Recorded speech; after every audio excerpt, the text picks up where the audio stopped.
দুই match test সিরিজের প্রথম টেস্টে সিলেট আন্তর্জাতিক ক্রিকেট স্টেডিয়ামে আয়ারল্যান্ডের বিপক্ষে মুখোমুখি হচ্ছে বাংলাদেশ।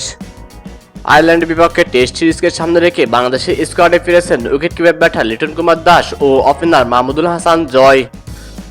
বাংলাদেশের সর্বশেষ স্কোয়াড থেকে বাদ পড়েছেন নুরুল হাসান সোহান, এনামুল হক বিজয়, মাহিদুল ইসলাম অঙ্কন ও তানজিম হাসান সাকিব।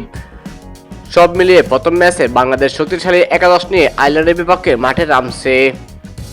তবে আয়ারল্যান্ডের বিপক্ষে টেস্ট সিরিজে মাঠে নামার আগে গণমাধ্যমের মুখোমুখি হন অধিনায়ক নাজমুল হোসেন শান্ত, যেখানে তিনি জানান টেস্ট সিরিজটি বাংলাদেশের জন্য চ্যালেঞ্জিং হতে চলেছে। এই নিয়ে তিনি বলেন, আয়ারল্যান্ডের বিপক্ষে টেস্ট সিরিজটি বাংলাদেশের জন্য বেশ চ্যালেঞ্জিং হবে, কারণ এই ফরম্যাটে আমরা দীর্ঘদিন পর মাঠে নামছি। তবে আমরা আয়ারল্যান্ডকে এই সিরিজটি 2-0 হারাতে চাই। আমাদের দল এই সিরিজটি জিততে মুখিয়ে রয়েছে। তো দর্শক, অধিনায়ক নাজমুল হোসেন শান্তর এমন মন্তব্য নিয়ে আপনার মতামত কি জানিয়ে দিন কমেন্ট করে।